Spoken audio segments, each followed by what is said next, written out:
Assalamualaikum warahmatullahi wabarakatuh, teman pecinta sejarah, apa kabarnya hari ini? Mudah-mudahan dalam keadaan sehat dan selalu dalam lindungan Allah Subhanahu wa Ta'ala. Bertemu lagi dengan saya Anissa Misani di program Baca Sejarah, masih di serial Kronologi Sejarah tahun 630 Masehi bertepatan dengan tahun 8 hingga 9 Hijriah.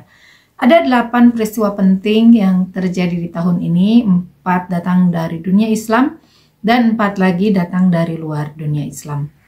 Peristiwa yang pertama adalah penaklukan kota Makkah atau Fathu Makkah. Peristiwa kedua, Ghazwah Hunain, kaum muslimin mengalahkan suku Hawazin dan Saqif. Yang ketiga adalah Ghazwah Taif, dan terakhir kematian Ibrahim putra Rasulullah SAW. Peristiwa pertama yang datang dari luar dunia Islam, yang pertama adalah pengembalian relik salib sejati ke Yerusalem oleh Heraklius. Yang kedua, dekrit Heraklius bahwa semua Yahudi harus masuk Kristen. Yang ketiga, penobatan Boran atau Puran sebagai Ratu Persia. Dan yang keempat adalah berakhirnya pemerintahan Mahendrawarman I digantikan oleh pemerintahan Narasimhawarman I dari Kerajaan Pallava di India. Dan teman pecinta sejarah, kita masih ada di peristiwa yang pertama di tahun ini, tahun 630 Masehi, atau bertepatan dengan tahun 8 hingga 9 Hijriah, yaitu Fathu Makkah. Kita sudah membahas tentang 3 orang yang masuk daftar hitam pencarian kaum muslimin ya. Tiga-tiganya sudah dibahas tentang apa penyebabnya mereka masuk ke dalam daftar hitam pencarian di peristiwa Fathu Makkah dan akhir dari kehidupan mereka. Apakah mereka dieksekusi atau diampuni. 3 orang yang sudah kita bahas adalah Abdullah bin Sa'ad bin Abi Sarah, kemudian yang kedua adalah Abdullah bin Khattal, dan yang ketiga adalah Huwairits bin Nuqais. Dan kita akan masuk ke orang yang keempat, yaitu Miqyas bin Sabahah. Di buku kelengkapan tarikh Nabi Muhammad SAW yang ditulis oleh Munawwar Khalil, bahasan kita kali ini ada di halaman 553. Miqyas bin Sabahah pernah datang ke Madinah dan mengikut seruan Islam, serta meminta harta tebusan kepada Nabi Shallallahu Alaihi Wasallam sebagai diat bagi saudaranya Hisham bin Sabahah yang mati terbunuh dengan tidak sengaja oleh seorang Ansor dalam pertemuan Ziqarad. Permintaannya itu oleh Nabi SAW dikabulkan dan ia diberi tebusan secukupnya. Tetapi sesudah itu ia tetap memusuhi orang Ansor yang membunuh saudaranya itu sehingga ia membunuh orang Ansor itu. Sesudah itu ia melarikan diri ke Mekah dan menjadi kufur lagi atau murtad. Di Mekah ia selalu menunjukkan permusuhannya kepada Islam dan kaum muslimin.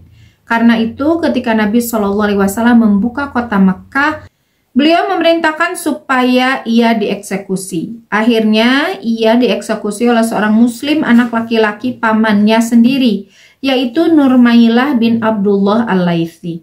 Ketika itu Miqyas sedang meminum arak bersama-sama kaum musyrikin Quraisy di Mekah.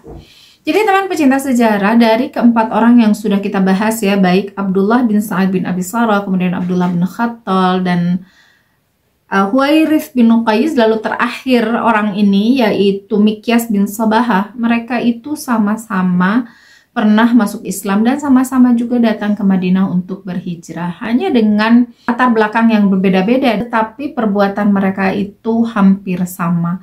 Bahwa mereka ikut hijrah masuk Islam, hanya saja mereka tidak memeluk Islam dalam waktu yang lama. Baik mereka melakukan kemurtadannya, jadi masuk Islam ya entah karena benar-benar atau memang dari sejak awal diniatkan untuk melakukan pengkhianatan, tetap saja apa yang dilakukan oleh mereka ini mendapatkan hukuman ya dari Rasulullah SAW, terutama dikarenakan setelah mereka murtad itu mereka melakukan permusuhan-permusuhan dan melakukan perbuatan-perbuatan yang menghina Islam. Demikian juga yang terjadi pada Miqyas bin Sabahah. Miqyas bin Sabahah sendiri melakukan pengkhianatan ini seolah-olah ya, kalau dari kisah yang dituliskan tadi, yang kita baca tadi, seolah-olah ia memang masuk Islam itu hanya untuk meminta tebusan untuk saudaranya yang terbunuh oleh orang Ansor. Namun ketika masuk Islam, apakah dia sungguh-sungguh memang masuk Islam atau tidak gitu. Tetapi ketika sudah masuk Islam dan sudah diberikan tebusan atau diat untuk saudaranya yang terbunuh secara tidak sengaja, ia tetap menyimpan dendam kepada orang Ansar yang membuat saudaranya terbunuh. Tidak disebutkan siapa orang Ansar tersebut namanya ya, yang disebutkannya hanya orang Ansar. Dan dendam yang sangat dalam dan berkepanjangan itu membawa dia pada satu keputusan atau satu perbuatan yang tidak diperbolehkan.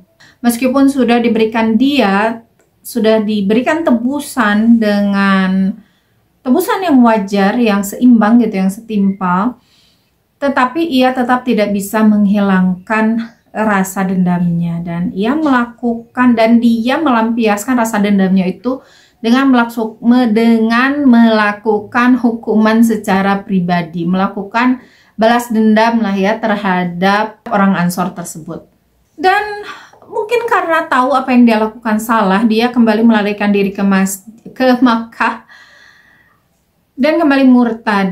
Sama seperti 3 orang yang sebelumnya, setelah murtad dan kembali ke Mekah, ia menyatakan permusuhan terhadap Islam. Yang berbeda dari yang ketiga orang sebelumnya, kan kalau ketiga orang sebelumnya itu disebutkan ya, mereka melakukan permusuhannya itu dengan cara menghina, kemudian menyewa penyanyi untuk menyanyikan syair-syair kebencian, syair-syair hinaan untuk Islam.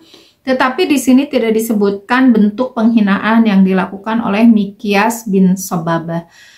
Tetapi intinya tetap dia melakukan permusuhan, dia menyatakan permusuhan lalu melakukan eksekusi terhadap orang Ansor. Dan yang melakukan eksekusi kalau tidak membayar diat, apalagi kabur begitu saja gitu, dia tidak bertanggung jawab, maka hukuman bagi orang ini yang layak adalah sama dieksekusi mati. Jadi ada 2 orang nih dari 4 orang yang sudah dibahas, 2 orang melakukan eksekusi mati terhadap seorang muslimin.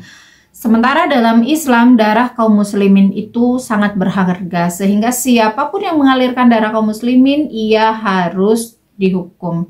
Sebabnya apa gitu ya, diselidiki sebabnya apa, kemudian setelah jelas orangnya siapa itu, dan setelah jelas gitu semua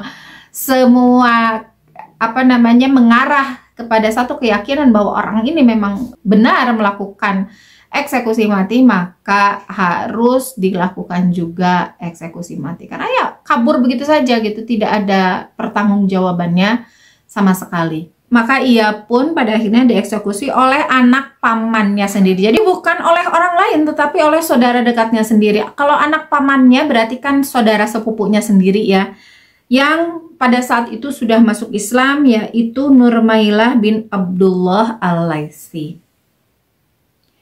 Dan ia dan eksekusi itu dilakukan ketika Mikyas sedang meminum arak bersama kaum musyrikin Quraisy di Mekah.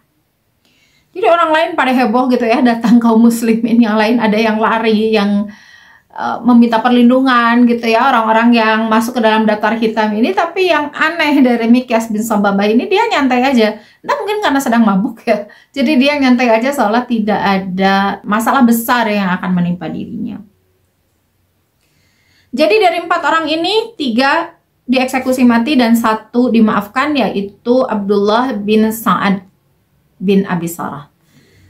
Kemudian kita masuk ke orang yang kelima, dan ini orang yang sangat-sangat terkenal, dan kisahnya juga akan jadi kisah yang panjang dibandingkan dengan kisah-kisah yang lainnya. Orang ini tiada lain dan tiada bukan adalah Ikrimah bin Abi Jahal. Ya, Abi Jahal yang disebut oleh Rasulullah SAW sebagai Fir'aunnya kaum muslimin pada masa itu. Dan ini adalah putranya, yaitu Ikrimah bin Abi Jahal.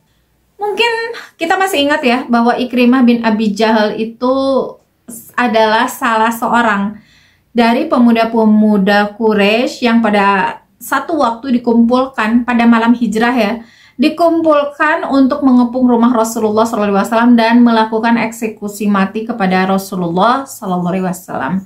Hanya saja pada saat itu kan ditutup ya pandangan mereka oleh Allah Subhanahu wa taala sehingga Rasulullah SAW dapat lolos dengan mudah. Dan salah seorang yang ada di dalam pemuda-pemuda yang mengepung rumah Rasulullah SAW tersebut adalah Ikrimah bin Abi Jahal. Ikrimah bin Abi Jahal juga melakukan hal yang terkenal juga ketika terjadi peristiwa Fathu Mekah, di mana ia menjadi salah seorang pelopor dalam perlawanan terhadap kaum muslimin, menghadang kaum muslimin ketika kaum muslimin masuk Mekah di kejadian di peristiwa Fathu Mekah ini. Dan yang qadarullah ya, yang qadarullahnya yang ia lawan adalah pasukan dari sahibnya sendiri, yaitu pasukannya Khalid bin Walid. Sehingga mau tidak mau terjadilah pertempuran antara dua pasukan ini, dan langsung memang dimenangkan oleh panglima Islam yang tidak pernah terkalahkan, yaitu Khalid bin Walid. Dan Ikrimah bin Abi Jahal pada akhirnya melarikan diri karena peristiwa itu. Ia tahu ia dihukum, ia tahu ia sudah masuk daftar hitam dalam pencarian kaum muslimin, maka ia melarikan diri keluar dari Makkah. Ikrimah bin Abi Jahal melarikan diri ke daerah Yaman. Jadi dia setelah peristiwa kekalahannya dari pasukan Khalid bin Walid, ia langsung melarikan kendaraannya, melarikan kudanya itu menuju ke pesisir lautan dan akan menyeberang ya ke Yaman. Hanya saja kepergiannya ini rupanya disadari oleh istrinya, yaitu Ummu Hakim bin Harith bin Hisham. Ummu Hakim pada kejadian Fathu Mekah ini memilih jalan yang berbeda dengan suaminya. Jika suaminya Ikrimah bin Abi Jahal dengan Sofwan bin Umayyah, kemudian Suhail bin Ammar itu memobilisasi massa, memobilisasi pasukan untuk melakukan perlawanan terhadap kaum muslimin. Sementara Ummu Hakim bin Harith bin Hisham ini memilih untuk tunduk kepada Rasulullah SAW. Tunduk bukan hanya sebagai kekalahan ya, tunduk bukan hanya sebagai bentuk kekalahan, siap ada di bawah pemerintahan Islam, bukan sekedar itu, tetapi tunduk dari sisi keyakinan. Ia datang menemui Rasulullah SAW bersama kaum muslimin yang lain dan mengucapkan syahadat, menyatakan keislamannya. Lalu setelah ia mendapatkan hidayah, kemudian mendapatkan tuntunan singkat dari Rasulullah SAW ya, mendengarkan khutbah Rasulullah yang sudah dikisahkan di video-video sebelumnya, bagaimana khutbah Rasulullah, kemudian bagaimana Rasulullah SAW itu merusak atau menghancurkan sembahan-sembahan orang Quraisy, berhala-berhalanya orang Quraisy, dan semua peristiwa itu diikuti oleh Ummu Hakim bin Harith bin Hisham. Setelah semua itu selesai, ia kembali ke rumahnya dan tidak mendapati suaminya. Ia juga mengetahui tentang suaminya Ikrimah bin Abi Jahal yang masuk ke dalam daftar hitam yang mendapatkan hukuman eksekusi mati, dan karena itulah ia telah lebih dahulu meminta kepada Rasulullah SAW untuk memberikan ampunan kepada suaminya, memberikan perlindungan kepada suaminya, yaitu Ikrimah bin Abi Jahal. Dengan bekal itulah Ummu Hakim bin Harith bin Hisham ini pulang ke rumahnya dan akan mengabarkan perlindungan itu yang diberikan oleh Rasulullah kepada Ikrimah. Hanya saja ternyata ia tidak mendapati Ikrimah itu ada di rumah. Dan tentu ia sudah mengetahui kabar bahwa Ikrimah itu memobilisasi massa bersama kedua teman lainnya untuk melawan pasukan dan kemudian dihadang oleh Khalid bin Walid, lalu mereka kalah. Sehingga ia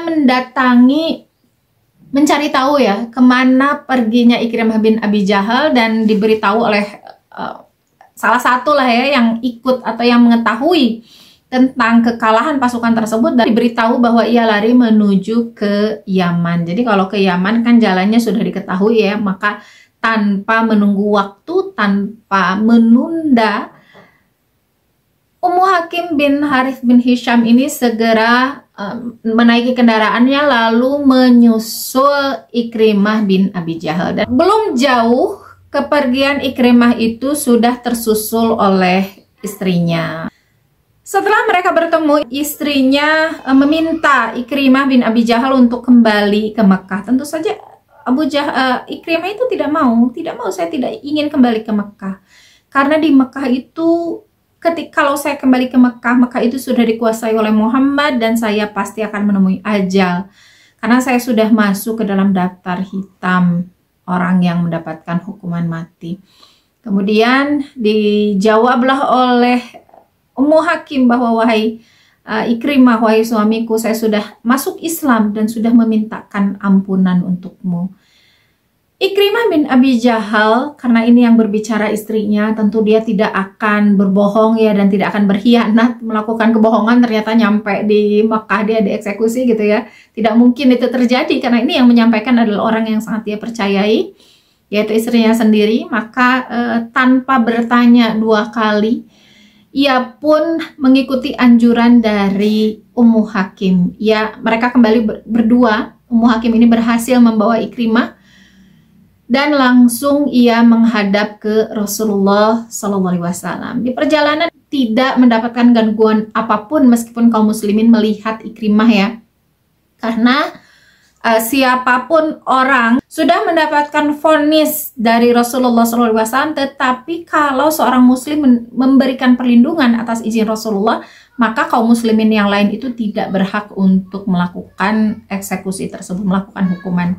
Sebagaimana yang terjadi pada Abdullah bin Sa'ad bin Abi Sarrah, di mana dia tidak dieksekusi karena diizinkan oleh Rasulullah SAW kepada Utsman bin Affan untuk memberinya perlindungan, dan Abdullah bin Sa'ad bin Abi Sarrah itu masuk Islam pada akhirnya dan bebas dari eksekusi mati. Demikian juga yang terjadi terhadap Ummu Hakim. Ummu Hakim itu sudah mendapatkan izin dari Rasulullah SAW untuk memberikan perlindungan kepada Ikrimah bin Abi Jahal, sehingga dari kepergiannya, dari perjalanannya lah, di mana di titik ujung ya, di ujung pelarian seorang Ikrimah bin Abi Jahal sampai ke hadapan Rasulullah SAW, mereka tidak mendapatkan gangguan sama sekali, meskipun tahu bahwa Ummu Hakim yang dibawa atau yang bersama Ummu Hakim ini adalah Ikrimah bin Abi Jahal. Lalu setibanya Ikrimah bin Abi Jahal di hadapan Rasulullah SAW, ia bertanya kepada Rasulullah dengan kepala yang tertunduk dan suara yang lembut. Ia berkata, "Ya Muhammad, istriku ini mengatakan kepadaku bahwa engkau telah memberikan keamanan atas diriku. Betulkah demikian?" Lalu Rasulullah SAW bersabda, "Iya, betul begitu." Ikrimah seketika itu juga mengucapkan syahadat. "Aku menyaksikan bahwa tidak ada Tuhan melainkan Allah yang Esa, tidak ada sekutu baginya, dan aku menyaksikan bahwa sesungguhnya engkau hamba Allah dan utusannya." Rupanya Ikrimah bin Abi Jahal ini mempunyai karakter yang berbeda ya dengan ayahnya Abu Jahal. Ia pada akhirnya mengetahui bahwa kebenaran itu sudah tidak bisa ditolak lagi, bahwa tidak ada lagi alasan lah bagi dia untuk mengingkari kebenaran, tidak ada alasan bagi dia untuk terus berlari dari kebenaran.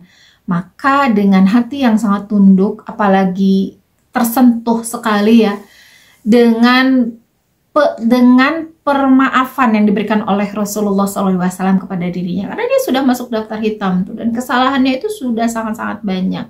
Terakhir kesalahan yang dilakukannya adalah menghadang pasukan kaum muslimin yang dipimpin oleh Khalid bin Walid. Itu kesalahan terakhir yang baru di hari yang sama gitu yang dia lakukan.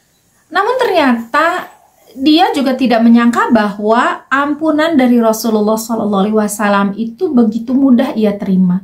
Bukan lewat Abu Sufyan, seorang pembesar Quraisy, bukan lewat tebusan-tebusan gitu, tetapi hanya melalui perkataan seorang perempuan istrinya, yaitu Ummu Hakim tadi ya. Dan begitu mudahnya maaf yang diberikan oleh Rasulullah rupanya melembutkan hati dia, sehingga tanpa menunggu sedetik pun ia mengucapkan syahadat. Karena Ikrimah ini dari sejak datang gitu ya, sampai detik setelah dia masuk Islam, setelah mengucapkan syahadat, wajahnya itu tidak berani melihat wajah Rasulullah SAW. Ya, meskipun ada berhadapan dengan Rasulullah, ya kepalanya itu tunduk gitu, tidak mau lihat, karena dia merasa malu dengan kesalahan-kesalahan yang dia punya, yang sudah dia perbuat sebelumnya. Kemudian malu juga karena dia ini sudah sudah layak lah untuk dieksekusi mati, tetapi ternyata dimaafkan dengan begitu mudah gitu. Dan selain rasa malu ini, dia juga memiliki ketakutan yang sangat besar di hadapan Rasulullah SAW, sehingga melihat sikap Ikrimah seperti itu, Rasulullah SAW berkata kepada Ikrimah, "Hai Ikrimah, tidak ada sesuatu apapun yang kamu pinta yang kiranya aku dapat memberinya, melainkan aku mesti memberinya kepadamu." Maksudnya Rasulullah SAW ini bertanya, kamu nggak minta apapun nih dari saya pasti kabulkan loh apa yang kamu mau. Dan kesempatan ini tidak dilewatkan begitu saja oleh Ikrimah. Dia meminta sesuatu, pada akhirnya satu hal yang sangat dia inginkan, bukan kebebasan dia, bukan harta ya, bukan kedudukan yang sebelumnya dia dapat. Dia kan salah seorang pemuda yang menjadi pengganti ayahnya, jadi salah satu pembesar juga di kalangan Quraisy. Tapi bukan itu yang dia minta. Dia malah meminta, "Aku minta kepada engkau, wahai Rasulullah, mohonkanlah aku ampunan kepada Tuhan dari semua kesalahanku selama aku memusuhi engkau dan kaum muslimin." Ini pinta Ikrimah. Permintaan Ikrimah itu ternyata adalah sebuah ampunan atas semua kesalahan yang pernah dia lakukan, terutama kesalahan ketika dia melakukan permusuhan, peperangan, dan segala hal yang menyakitkan yang pernah ia lakukan kepada kaum muslimin dan kepada Islam secara umum. Nabi SAW lalu berdoa, "Ya Allah, berilah ampunan untuk Ikrimah segala permusuhan yang telah dilakukan kepadaku dan segala perkataannya yang pernah dikatakan kepadaku." Dengan singkat, akhirnya Ikrimah menjadi seorang muslim yang benar serta menjadi sahabat Nabi yang utama. Jadi ada ya sahabat yang ketika dia itu saat menjadi kafir, masih kafir, dia itu menjadi orang yang sangat terkenal, tetapi setelah masuk Islam dia tidak lagi dibicarakan gitu. Maka orang ini biasanya memilih untuk memang tidak terlalu berarti tidak terlalu kiprahnya itu gitu dalam Islam, memilih untuk boleh dikatakan beruzlah lah ya, tetapi tidak berkiprah di area publik. Hanya saja berbeda dengan Ikrimah. Ikrimah bin Abi Jahal adalah salah satu sahabat yang ketika sebelum masuk Islam, bukan hanya dirinya tetapi bahkan ayahnya pun ini sangat-sangat terkenal dengan kekafirannya, sangat-sangat utama dalam kekafirannya, dalam permusuhannya terhadap Islam. Tetapi Ikrimah ini setelah masuk Islam, dia menjadi tokoh ya, menjadi salah satu tokoh sahabat yang utama. Dan dalam hal ini kiprah keislamannya, kiprah perjuangannya itu sama dengan Khalid bin Walid. Jadi peran yang dia ambil adalah dalam bidang kemiliteran, dan beberapa kali bahkan dia itu menjadi panglima perang, dan peperangan-peperangan tersebut dia menangkan. Dan untuk kisah ini mungkin secara khusus akan dibahas ya jika nanti kita akan membahas tentang Ikrimah bin Abi Jahal. Dan kiprahnya ini juga akan sangat-sangat terlihat ketika masa pemerintahan Umar bin Khattab. Dan ini pasti akan terulas ya di pertempuran-pertempuran yang dilakukan di zaman kekhalifahan Umar bin Khattab radhiyallahu anhu. Dan intinya Ikrimah bin Abi Jahal, meskipun dia bawa anak tetap ya, bawa nama nasabnya, yaitu Abu Jahal yang terkenal sebagai bapak kekafiran pada masa Rasulullah SAW. Bahkan dikatakan oleh Rasulullah sebagai Fir'aunnya masa ini, pada masa itu tentunya.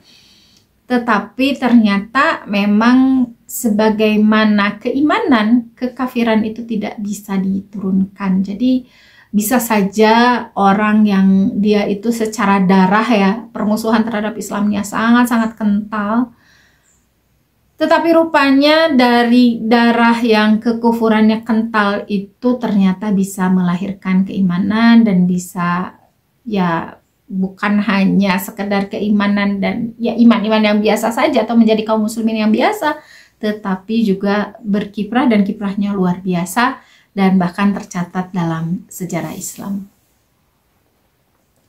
Jadi kita jangan jangan underestimate gitu dengan seseorang. Wah ini ya jangankan anaknya gitu, orang yang bersangkutan saja ketika Allah sudah berkehendak ya seperti misalnya Abu Sufyan yang permusuhannya terhadap Islam tuh gimana sih kerasnya gitu, dia sampai melakukan peperangan dan sebagainya terhadap kaum muslimin, dan sudah banyak kaum muslimin yang korban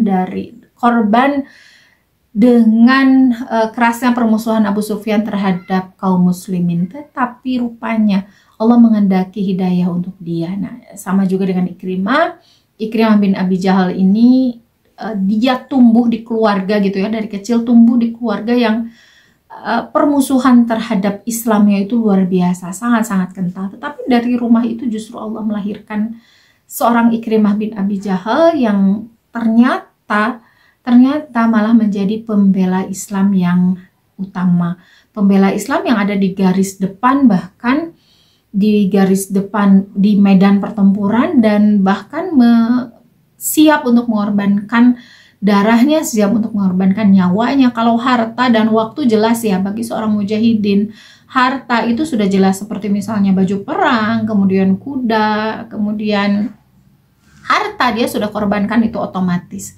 Waktu apalagi, sekali melakukan ekspedisi itu kan bukan sehari dua hari, tetapi berbulan-bulan, apalagi masa Umar bin Khattab yang dilakukan oleh Ikrimah bin Abi Jahal itu keluar, kalau sekarang keluar negara lah, pada waktu itu keluar provinsi ya, karena saking besarnya pemerintahan Islam pada masa itu sampai perbatasan ujung. Kalau zaman sekarang sekali lagi lintas negara, dan itu perjalanan yang tidak bisa diselesaikan dalam sehari dua hari, tetapi hitungan bulan gitu, bahkan hitungan tahun. Maka kalau pengorbanan waktu itu sudah pasti gitu ya, waktu, tenaga, apalagi waktu, tenaga, harta itu sudah benar-benar 100% diberikan untuk Islam, dan puncaknya adalah nyawa. Dan nyawa ini adalah pemberian atau pengorbanan terbaik seorang muslimin dalam membela Islam. Nah, itulah ternyata yang dilakukan oleh Ikrimah bin Abi Jahal. Jadi kita jangan putus asa dengan hidayah untuk seseorang ya, kita tetap mendoakan kebaikan untuk orang sejahat apapun, meskipun tetap tidak mengurangi waspada kita tetap bersuudzon nih. Jadi ketika Ikrimah bin Abi Jahal itu belum masuk Islam, tetap kita harus melakukan harus berwaspada ya terhadap orang-orang yang melakukan permusuhan terhadap Islam. Tetapi untuk mendoakan hidayah bagi mereka gitu, kita tetap bisa lakukan ya, sekali lagi tanpa mengurangi kewaspadaan. Jadi bukan berarti kita mentang-mentang setiap orang itu bisa dapat hidayah, lantas semua orang jahat kita husnudoni gitu ya. Tidak begitu gitu. Kalau ada seseorang yang perlu disuudoni, diwaspadai gitu ya, tetap waspadai karena dia track recordnya memusuhi Islam. Tetapi tetapi dalam doa kita tetap masih bisa berharap, apalagi mendoakan orang itu untuk masuk Islam gitu ya. Seperti misalnya kalau zaman sekarang mungkin yang kita waspadai terhadap Trump misalnya ya, terhadap Presiden Amerika yang membela Israel secara terang-terangan gitu, itu kan ya kita mendoakan dia dapat hidayah lah ya, tidak menutup kemungkinan gitu, tetapi bukan berarti kita menjadi baik dan terus berhusnudzon terhadap apa yang dia lakukan gitu ya. Itu secara contohnya gitu, contoh kejadiannya. Itu cukup panjang penjelasan tentang Ikrimah bin Abi Jahal. Maka kita masuk ke, atau mungkin untuk video kali ini mungkin cukup 2 kisah itu saja ya, karena ternyata kisah Ikrimah lumayan panjang juga ya. Jadi ya mudah-mudahan kisah yang 2 tadi Baik Mikyas bin Sobabah maupun Ikrimah bin Abi Jahal memberikan dua hikmah sekaligus untuk kita ya, dimana Mikyas itu padahal gitu sebelumnya pernah masuk Islam gitu, sebelumnya pernah bersentuhan dengan Islam, bahkan pernah mendapatkan manfaat dari kebaikan Islam, mendapat rahmatan lil alamin ya, dia mendapatkannya gitu sempat, tetapi rupanya dia memilih untuk melepaskan hidayah tersebut dan bahkan mendapatkan hukuman paling puncak gitulah yang diberikan oleh Rasulullah SAW, yaitu hukuman mati. Sementara kebalikannya Ikrimah bin Abi Jahal, dia lahir dari keluarga yang bahkan bukan hanya tidak bersentuhan, tetapi ada di seberang jalan dengan Islam. Namun ternyata Allah Subhanahu wa Ta'ala menginginkan kebaikan buat dia, menginginkan hidayah buat dia. Maka dia terselamatkan dengan hidayahnya tersebut dan bahkan menjadi sahabat yang utama. Dari 5 orang yang sudah kita bahas, Abdullah bin Sa'ad bin Abi Sarah dengan Ikrimah bin Abi Jahal itu meskipun sudah masuk daftar hitam yang mendapatkan hukuman eksekusi mati, tetapi pada akhirnya diampuni. Sementara 3 orang lainnya karena mereka tidak menyerah dan mereka tetap melakukan perlawanan sampai titik akhir penghabisan mereka mendapatkan hukuman eksekusi mati, yaitu Abdullah bin Khattal, Huwairis bin Nuqais, dan Mikyas bin Sobabah. Lalu apa yang terjadi kepada orang-orang lainnya yang sama masuk ke dalam daftar hitam pencarian kaum muslimin? Kita akan bahas di video selanjutnya. Terima kasih sudah menyimak teman-teman pecinta sejarah, mudah-mudahan bermanfaat. Mohon maaf atas segala kesalahan. Jangan lupa untuk memberikan komentar ya, terutama tentang hikmah yang Anda dapatkan dari peristiwa sejarah hari ini. Komentar ditunggu juga, subscribe, like, dan share-nya agar semakin banyak orang yang bisa mengambil hikmah dari kisah sejarah yang kita bahas. Bertemu lagi di video berikutnya. Wassalamualaikum warahmatullahi wabarakatuh.